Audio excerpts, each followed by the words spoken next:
এই প্ৰতিবাদ ঐক্যবদ্ধ খিলঞ্জীয়াৰ প্ৰতিবাদ। এই প্ৰতিবাদ মাৰোৱাৰী গুণ্ডাৰ বিৰুদ্ধে, বিহাৰী গুণ্ডাৰ বিৰুদ্ধে, এই প্ৰতিবাদ বেংগলী গুণ্ডাৰ বিৰুদ্ধে। শিৱসাগৰৰ ৰাজপথত আৰু অনন্তকাললৈ কোনো খিলঞ্জীয়া মানুহে মাৰ নাখায়। আৰু এটা কথা এইবাৰ আমি স্পষ্ট ৰূপত কৈ দিছোঁ, যদি আমাক পুনৰবাৰ ইয়াত কোনোবাই মাৰে আমাৰ খিলঞ্জীয়া মানুহক, এইবাৰ উল্টাই পিটা হ'ব।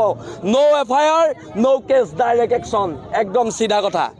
আৰু আমাৰ মানুহক, আমাৰ ছোৱালীক কোনোবাই ইয়াত অৰ্ধ উলংঘ কৰিব আৰু আমি ঘৰত সোমাই বহি থাকিম, নহ'ব এইটো কাম।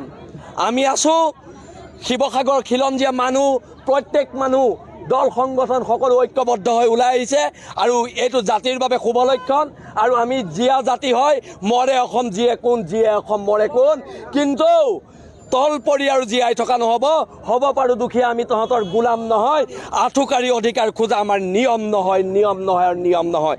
এইবাৰ চিধা পিটন দিয়া হ'ব যদি আৰু আমাৰ গাত হাত তুলিবলৈ হয়, একদম স্পষ্ট কথা। ধন্যবাদ। জয় আই অসম।